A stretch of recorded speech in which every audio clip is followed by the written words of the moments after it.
Hey guys, what's up? Welcome back to the podcast, man. This is episode 189.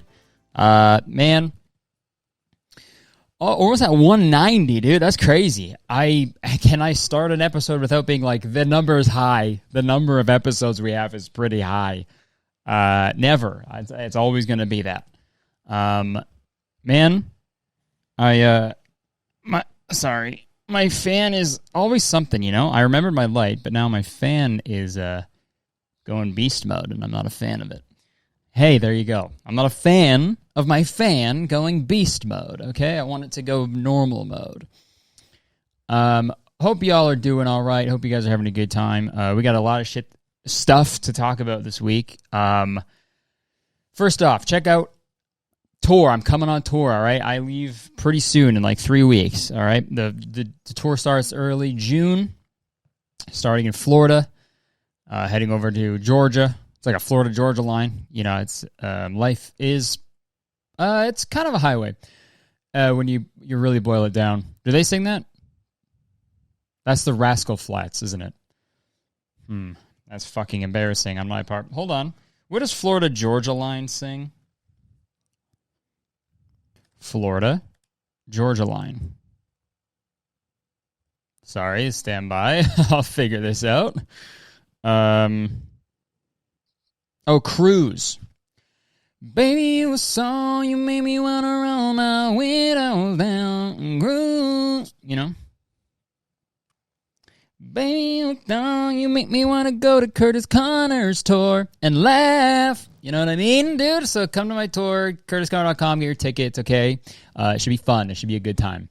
Also, you can check out the Patreon. As soon as you subscribe to the Patreon, you support the pod, you immediately unlock like 20 bonus episodes. It's like 20 hours of shit. So if you want to support the pod, that's the best way to do it. And we do bonus episodes every other week. So and they're a lot of fun.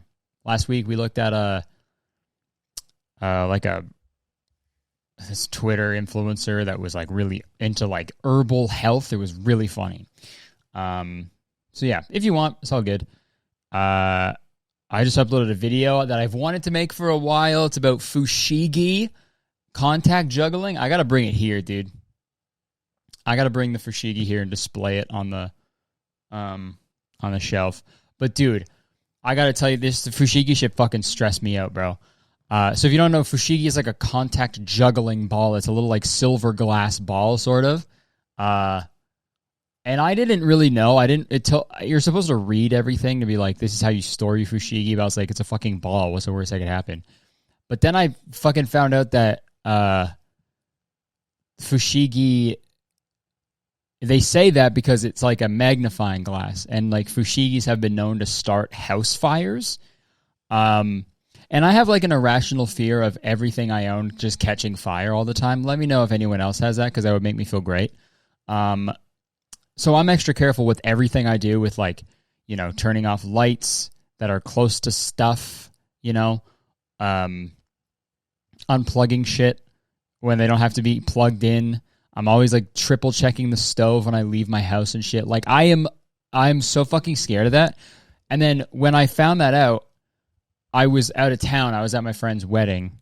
Shout out Jill and Trevor. Shout out them. They got married. It was great. It was a lot of fun. But yeah, and so I was like, I was gone for like a day and a half. So the whole time I was there, I was like, fuck, man, my house is going to catch on fire because of my fucking fushigi. But it didn't, because I properly stored it in a little ball sack. So it's all good. But still, that whole time I was like, maybe I didn't. I remember putting it in the ball sack and putting it in my drawer, but maybe I didn't. Maybe that's a thing I made up. Maybe the real thing I did is I took it out of the ball sack and I placed it right on my window ledge that gets the most sun. And I put a bunch of kindling around it. Small twigs and dry grass, maybe that's what I did. But I didn't. So thank God. But while we're on the topic of Jill, my friend Jillian and Trevor's wedding, it was at a really nice venue where it was like right by where I used to live. In Hamilton, Ontario. And bro, I was like, the hotel we were at, like we all stayed at for the hotel, for the wedding, The hotel we stayed at for the hotel. No, for the wedding, we it was like 5 minutes away from my old house, like where I used to live, and I was out getting was running some errands before. I was getting coffees and like stuff at the LCBO, which is the Liquor Control Board of Ontario. That's the liquor store in Ontario. If you guys don't know, it's the LCBO is like the only place you can really get liquor. And someone's at my front door. Could it be the person that I'm waiting for? Or no, of course not. It's my dad. He's never coming back. It's all good. I'm just joking. What was I saying? What was I saying, mate? Oh yeah. So I was like, sure, I'll just rip around there. I'll just drive 5 minutes on the way back just to look at my old house. And I did, and I will say I have two houses. I don't have them, but I lived in like two houses that were very close to each other. I lived on one. I'm not gonna fucking tell the address, but it's not important. And then we moved like kind of just down the street a little. So I went to see my first house, the house that we moved to, and it was exactly the same. And I was like, that's cool. Wow, all the memories, man. All the church that I used to skateboard at was like, in the parking lot where I would learn how to do tricks was still there. And it was like, kind of like a cool little walk down memory lane. The playground there was, where I smoked weed was there. So that's good. But then I went to my other house. I drove by it. And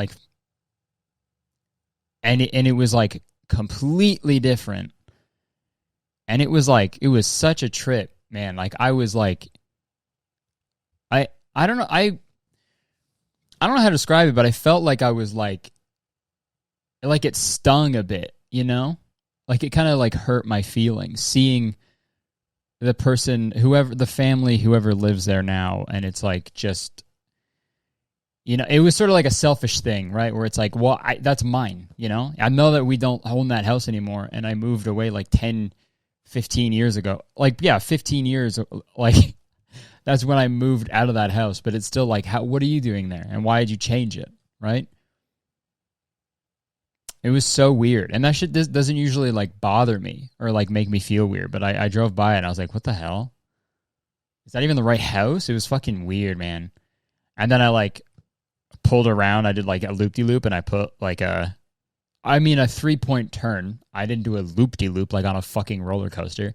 That's not how I turn around in my car. I don't drive a Jetsons car. I can just go,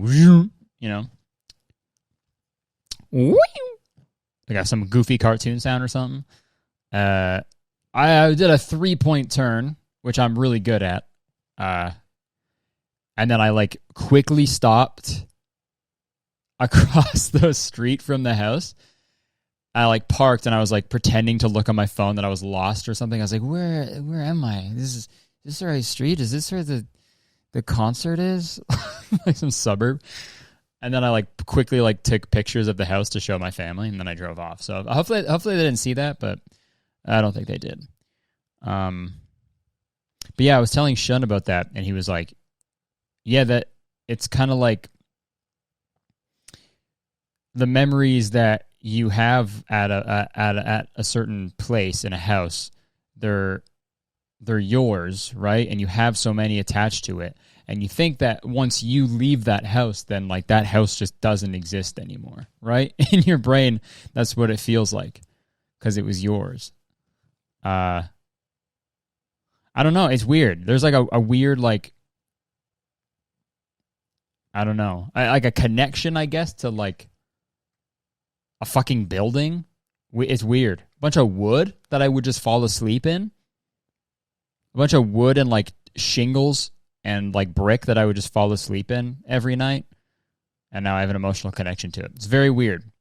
Yeah,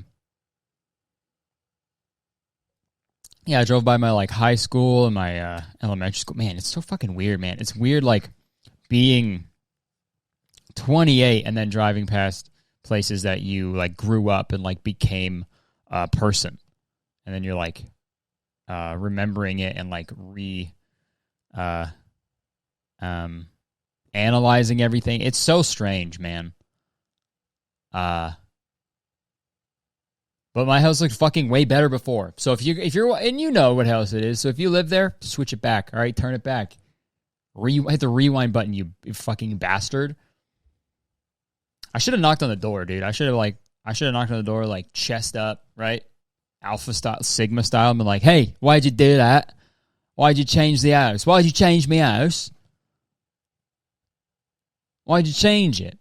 It's all blue and gray now. It used to be like brown and blue or something, or brown. I don't remember. It was like brown. It was like nice.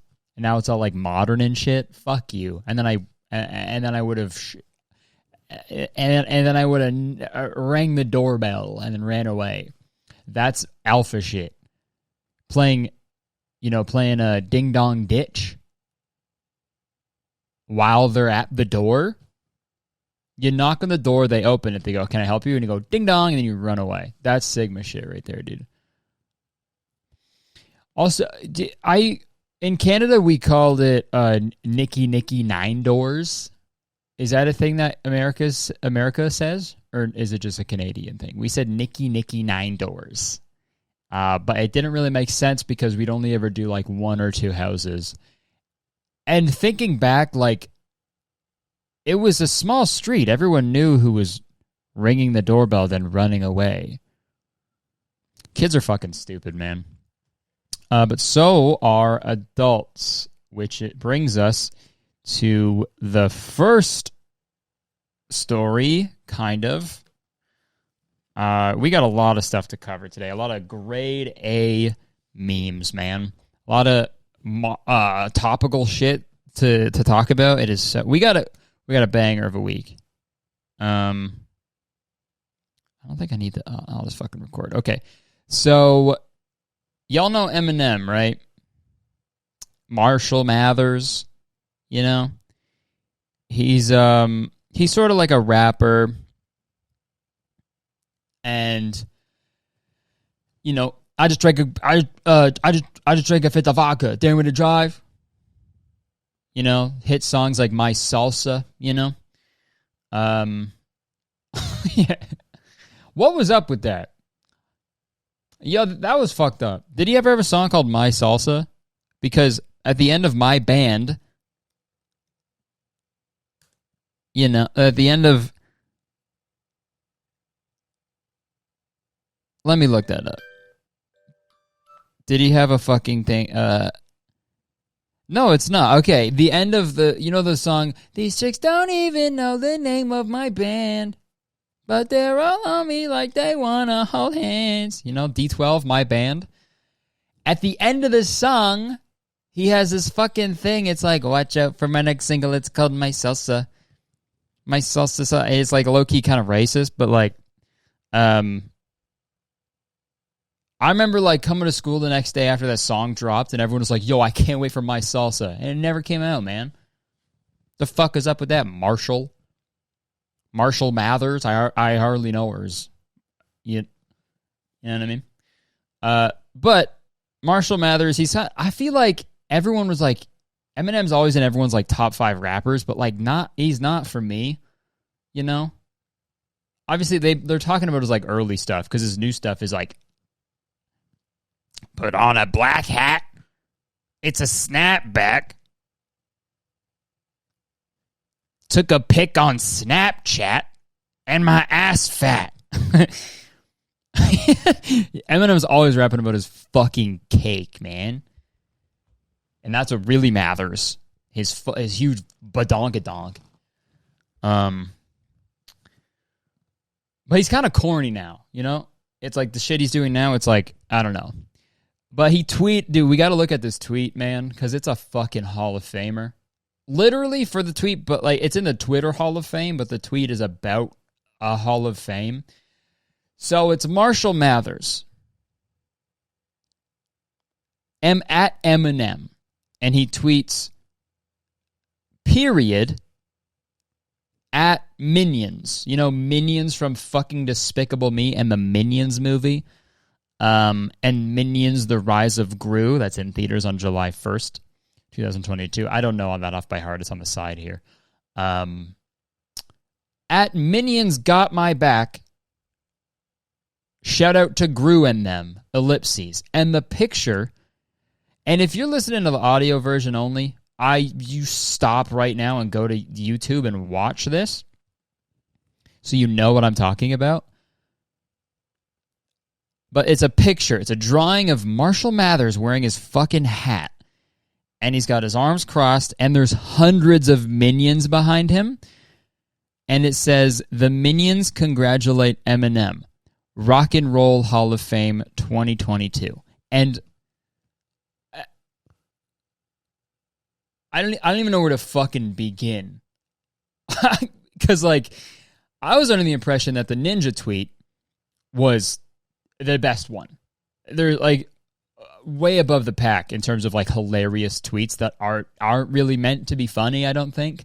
Right? You know the tweet where it's like, why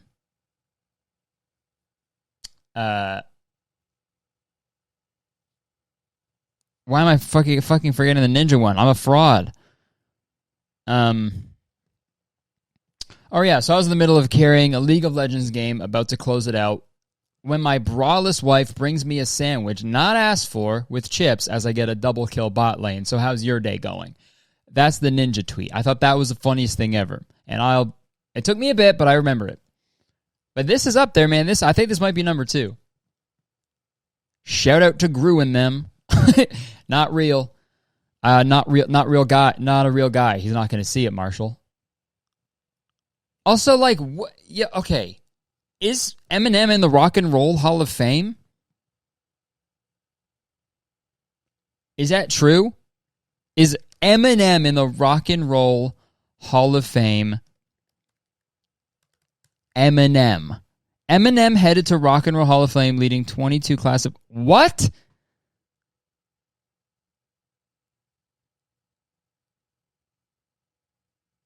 Wait, why? He's a rapper, right? Maybe I'm confused with what the Rock and Roll Hall of Fame is. Maybe it's just all-encompassing for music, right?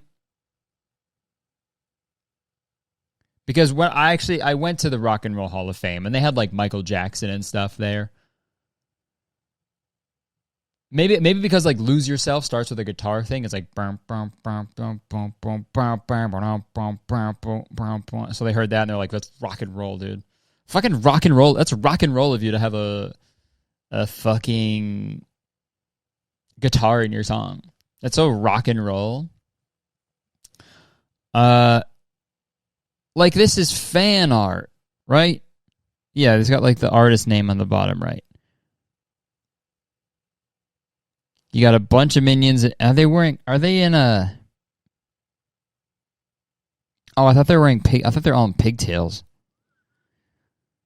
Okay, and then there's one with a green... There's one green Eminem back there. Like the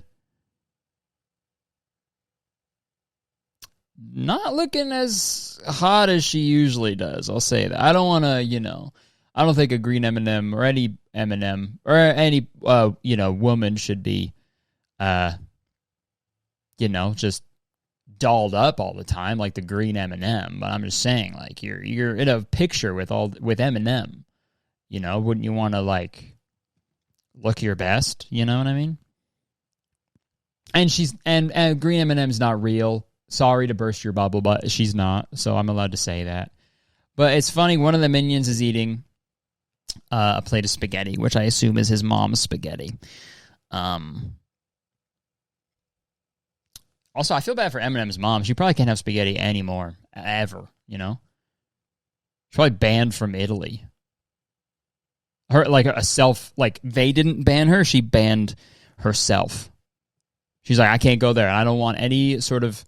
Even accidentally, I don't want to show up there. I want my name to be, and my picture to be up everywhere. Be like, do not let this woman in the country. Because she is annoying when she eats spaghetti, because people are always like, hey, you're going to give that to your son? You can give it to your son so he pukes it up on 8 Mile? You know what I mean?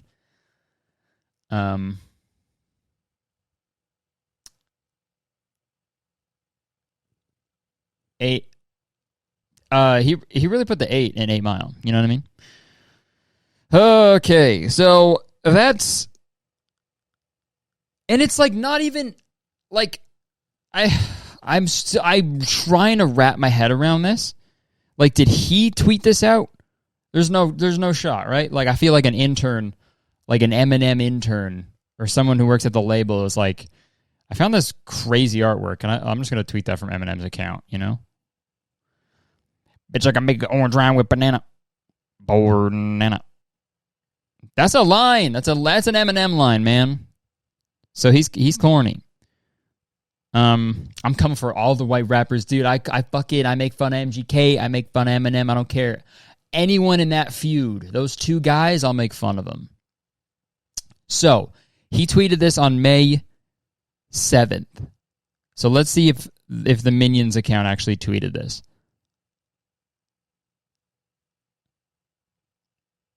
Fuck off.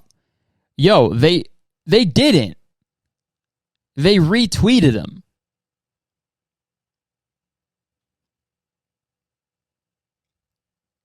So, okay. So, what the fuck? So, Marshall Mathers, Eminem, Slim Shady, tweeted a picture of a fan art of the Minions. Supposedly, this isn't even confirmed that the Minions congratulate them. That congratulated Eminem. But a fan art of a hypothetical Minions congratulating Eminem for being inducted into the Rock and Roll Hall of Fame in 2022, even though he's a rapper. And then Minions got my back. Shout out to Gru and them. And also the green Eminem. One Eminem. And then tweets it out. And then Minions go, okay, I guess so. It's fucking Eminem. Let's hit him with the retweet. Ba-boom. Also, how Eminem is it to have an NFT, a Bored Ape, as your fucking profile picture? You know what I mean? And also to have a Bored Ape that like low-key looks like wears the same type of hat.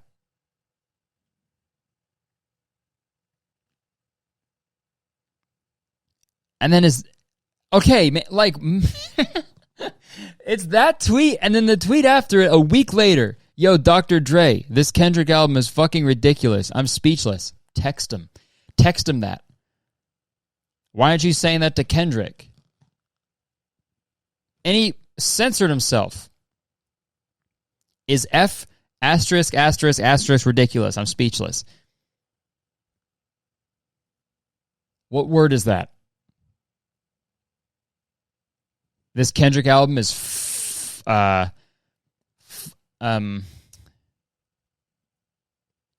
fungible because he likes NFTs.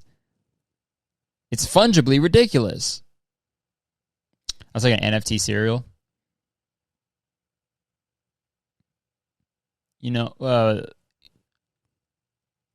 Bored Ape.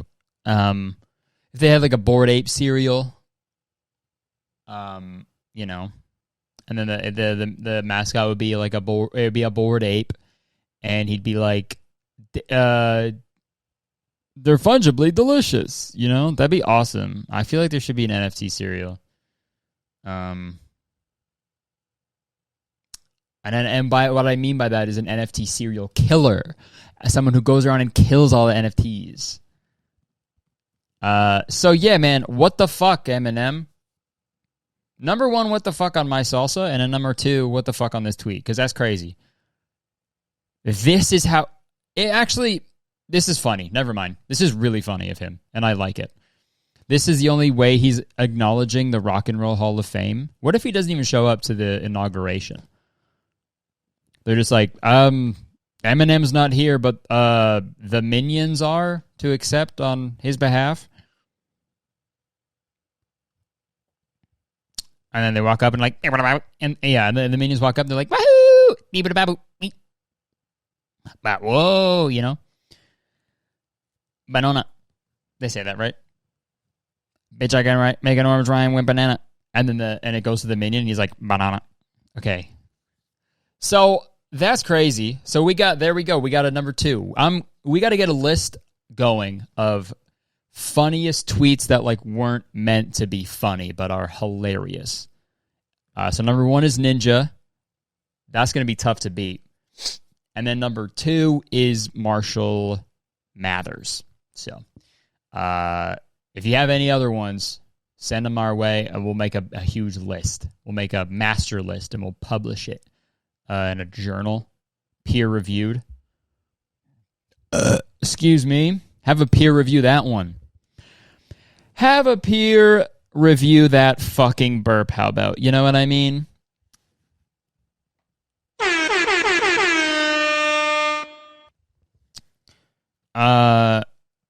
Let's change the subject.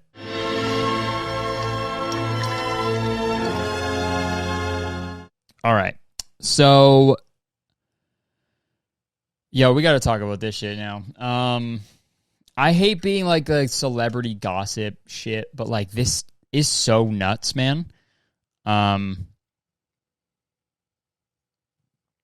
I'm glad I was going to record. This is Tuesday currently. I was going to record last night, but I didn't because I was hungover and I didn't feel like recording. And that happens every time. I swear to God, I seem like an alcoholic on this podcast because for whatever reason, if I'm ever going out, it's on a Sunday and I record on Mondays. And I don't know why I do that to myself, but it's just the way that things happen. Whenever I'm doing, when I'm just out, I'm just hungover the next day. And it's not, I don't drink that much, okay? But I was hungover, so I just like, fuck it, I'll do it Tuesday. So I'm glad I waited because we got this new fucking story that's popping off today that I wouldn't have got the chance to talk about yesterday. And it is involving the Billboard Music Awards and Cara Delevigne. Pretty fucking crazy shit. Like I mean, I'm pretty like impartial. Like I don't care that much about Cara Delevigne. I don't care about Delevigne that much. Okay. So, but like this shit's fucking so cringe. Like it's like legitimately cringe. And maybe I don't know the whole story. I'm just an outsider. I don't fucking know everything. But like, the way people are writing about this, and like low key, like it's kind of fucked up. Not like the way Cara Delevigne is fucked up, what she's doing. Okay, so this is on BuzzFeed News, so I mean, kind of lame that I'm reading it off of there. But Cara Delevigne has been accused of fetishizing black women after footage of her licking Azalea Banks resurfaced following her bizarre treatment of Megan Thee Stallion at the Billboard Music Awards. I was going to say the Blackberry Music Awards. Because I see BBM and I think BlackBerry Messenger. So I'm sorry, I'm fucking 28 years old and that's gonna happen, man.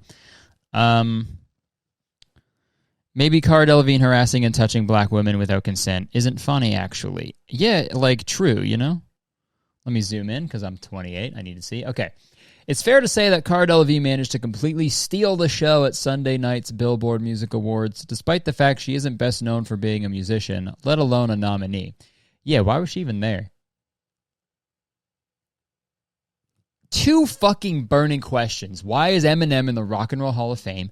And why is Cara Delevigne at the Billboard Music Awards? Those are 2 fucking questions that we'll never have the answer to. What happens when we die? Who killed JFK, right?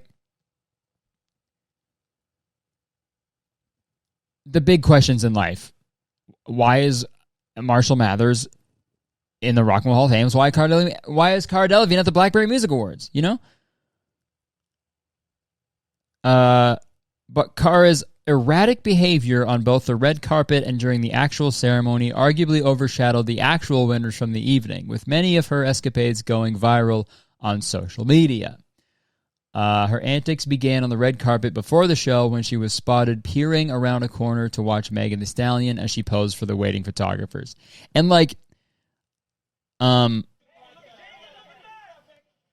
yeah, okay, let's watch that. So yeah, she's just like peering around the corner. And like, listen, I don't know how I may, sorry, my fucking camera. Hold on. what I was saying was, I may be a chart topping country artist and a magician and a podcaster, YouTuber, comedian extraordinaire or whatever. But like I've never been on a red carpet, like a legit one. Like a red carpet, like an actual thing out at a real place. So I don't know what it's like. I don't know the etiquette. I don't know if it's like you have to like watch and wait your turn to be yelled at by all the photographers that are like, look all the way right. Look over at me now. I don't know what it's like. So that's not that weird, I guess, but it gets weirder. With her eyes transfixed on Megan, Cara was shouting inaudibly and sticking her tongue out before she eventually ran onto the carpet and grabbed the train of Megan's custom Mugler, like Ferris Bueller, the movie. I don't know how to fucking say that. The dress, Mugler, I hardly know her. Dressed to give the photo some added movement. Cara repeatedly tossed the train in the air for the cameras, and although Megan laughed politely at first, people have argued that glimmers of irritation appeared to cross her face as Cara crashed her red carpet moment. Before I watch that, I will say I don't want to like speculate on like two people's relationship or how it works, and like I hate when people are like, you could tell that the celebrity was like pissed off. I know, and you're like, fucking no, you don't. You know what I mean? You don't know them. You weren't there. You don't know shit. Okay, so I don't want to do that, but I'm gonna do that. It's fine if you just say that you're not doing it right off top, but then if you do it, it means you're not. I'm aware. I'm self-aware of being a shithead. So let's watch that video.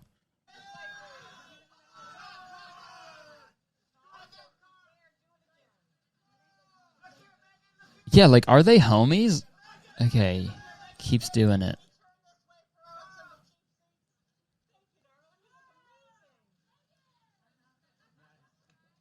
How many times does she do that? Okay, so she does it. Does it one? Okay, one more time. So. One. 2. Okay, so only 3 times. It seemed like so much more because that goes on for so long. I don't know if they're homies. I don't know if they're like buddies. But like, she's clearly like,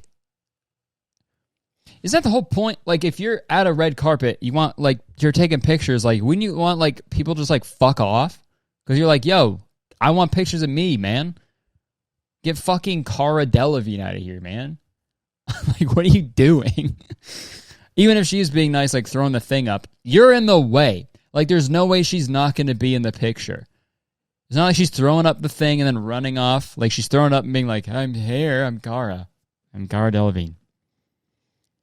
But things got worse, apparently. Things only got stranger during the show, with Cara seated next to Megan and behind Doja Cat. At one point, Megan and Doja were having a conversation when Cara interrupted by popping up between them and telling Doja, babe, I fucking love you so much. Because she's British, I think.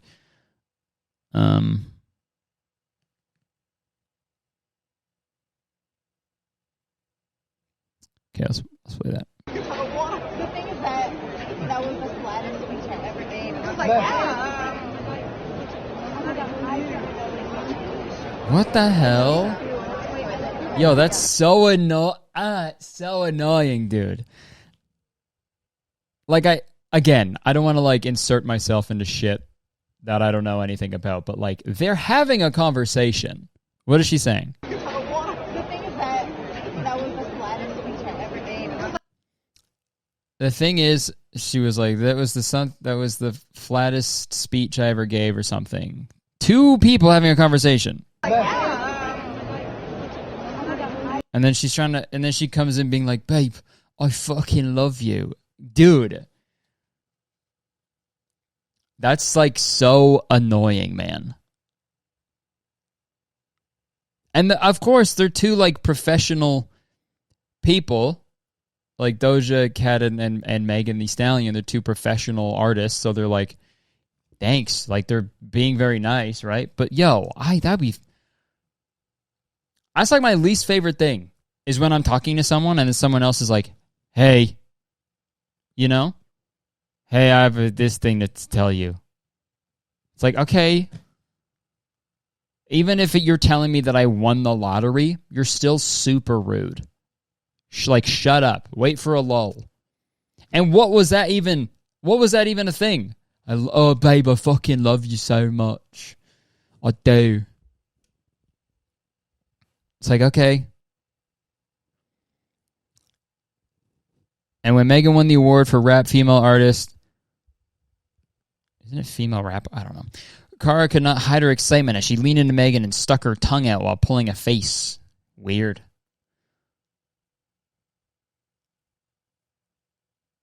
And then grabbing onto her dress when she walks up. Yeah, just like, I guess she was just being extra as hell. But dude, we got to show this one. Okay, yeah, this one. Sorry. Okay. One was filmed earlier this month when Cara was spotted seemingly leaning in to kiss Megan at a Met Gala after party. In the short video, which gained traction after was shared by gossip Instagram account Du Moi, Megan reacted by putting her hands on Cara's shoulders and gently pushing her away. Is this the full video right here? Don't show me a fucking whole subreddit. I just want to see the video. Okay, you can kind of see it. Okay, just like pushing her off. So yeah, everyone was like freaking out. Twitter was going fucking crazy over this shit, man. But I want to watch that fucking Azealia Banks video. Dude, this shit is fucking crazy. This is my least favorite video of all time. Like, it's so cringe. Stop bringing me to the fucking page. I just want to watch the video. Okay, here we go. So Azealia Banks is about to like sing the song, like her song that's like the most fucking popular one. It's like, you know, and this is what Cara Delevigne does.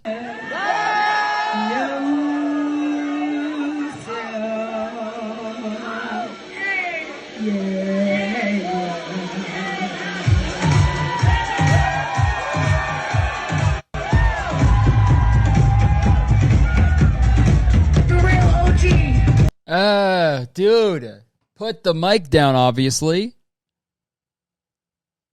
Yo, steals the mic from the artist who's about to sing their song.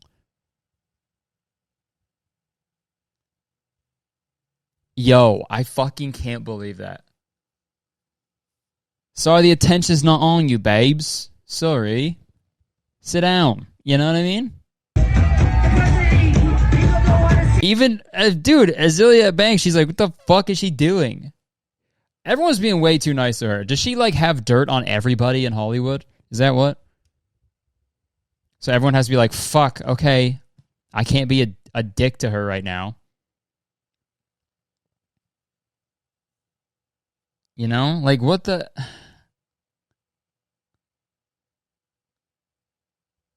Because she, yeah, oh my God.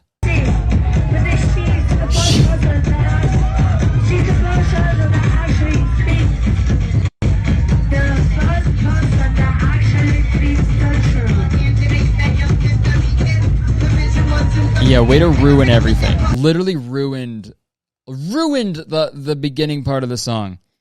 Drunk fucking Cara Delevigne being like, only person to speak the truth. She's like, okay, I sing my fucking song, dude. Cara got on stage mid-performance. Yeah, she made it a mid-performance. You know what I mean? Let's go, dude.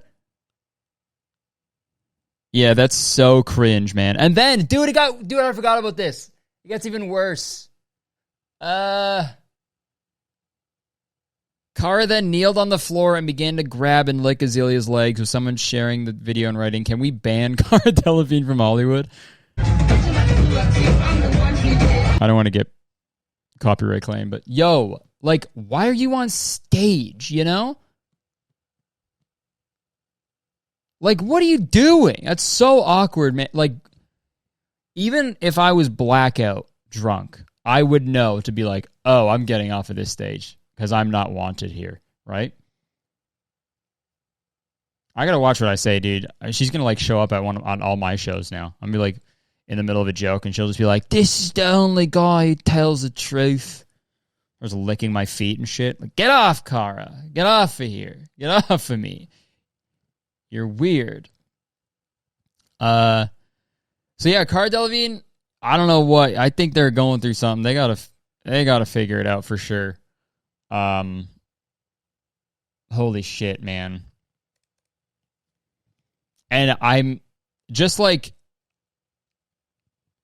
Eminem's mom, you know, can't go to Italy because of the spaghetti thing. Cara Delevigne can't come to my shows. Okay, there's going to be a bunch of posters everywhere. Be like, if you see this girl, do not let her in.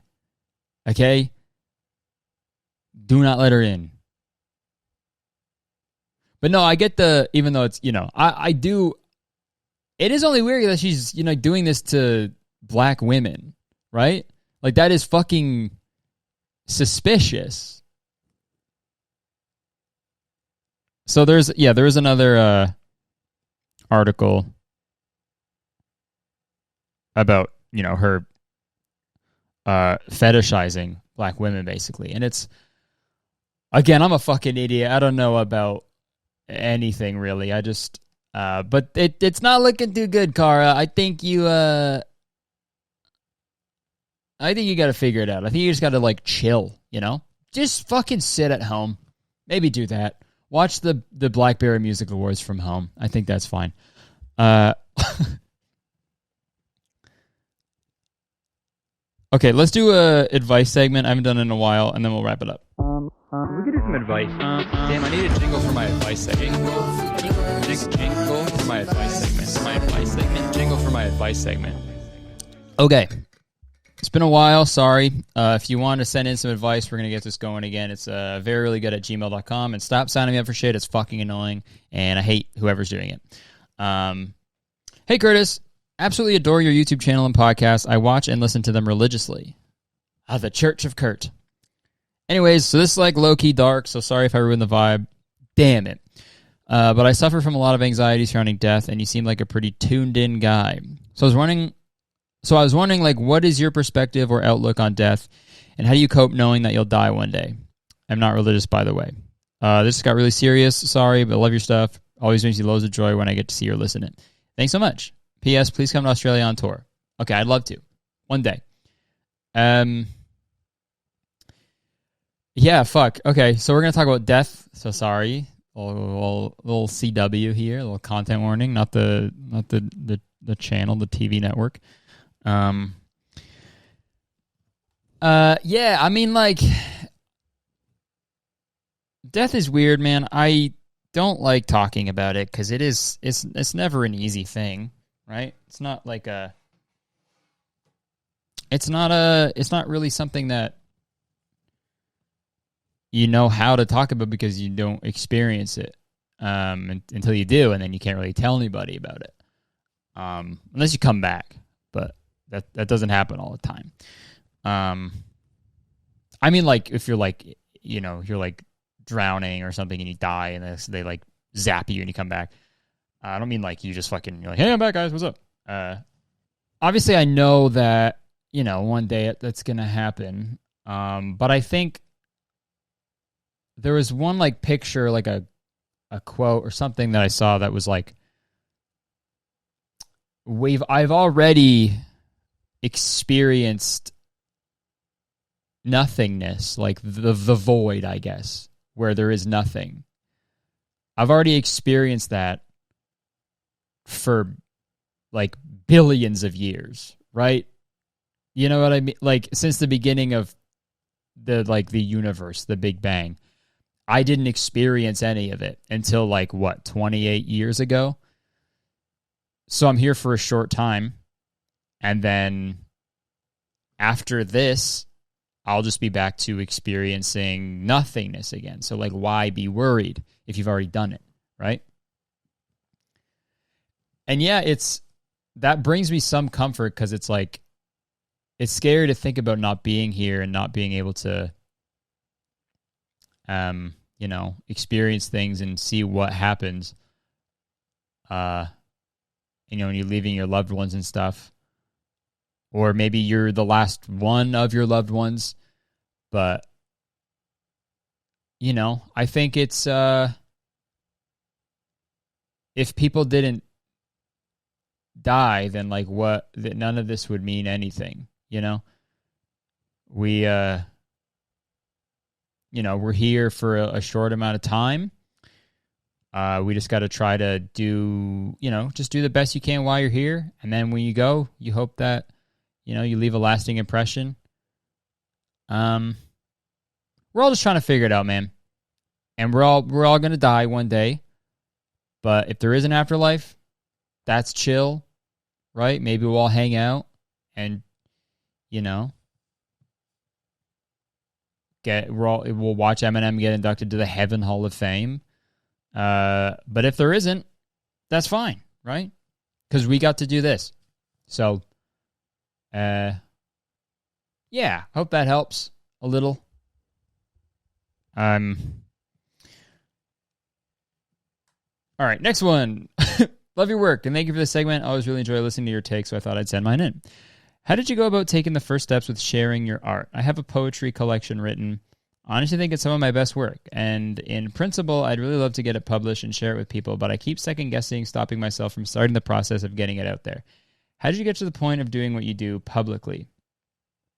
Also, I love your new haircut, and for someone with a similar curl pattern to yours, I think you should try finger curling your bangs if you haven't already. Okay, sick. Thank you. Okay, so sharing your art. Yeah. Why did I feel like an ad lib? Yeah. Yeah, I mean, like, there is something beautiful about making art just for you, right? Keeping it and not sharing it. I think that's really great. I think it's therapeutic. I think you need that, right? I think you kind of need that to like stay sort of sane, like some sort of creative outlet that is just for you, right? Because I have that, and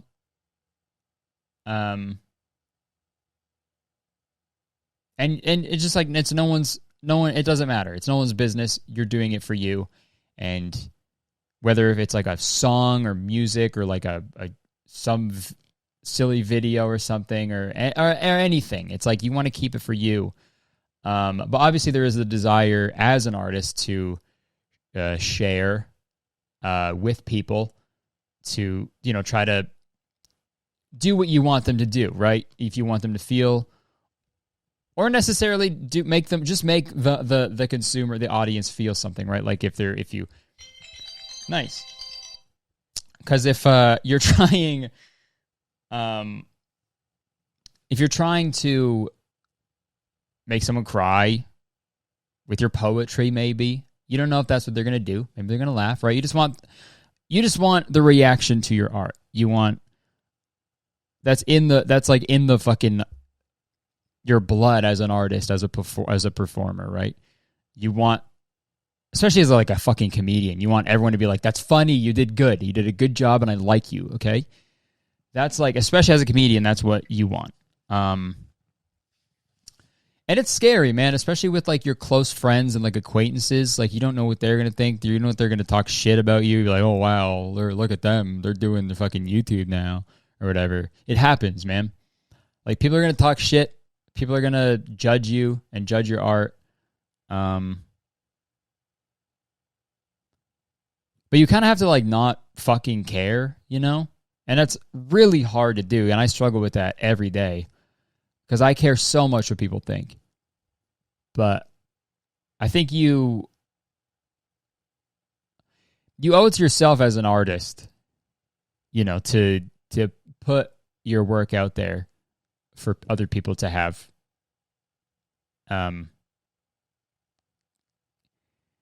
And the positives you get, like the positive feedback and reinforcement and feelings that you get from putting your art out there it outweighs like the negative maybe couple of things that people say behind your back.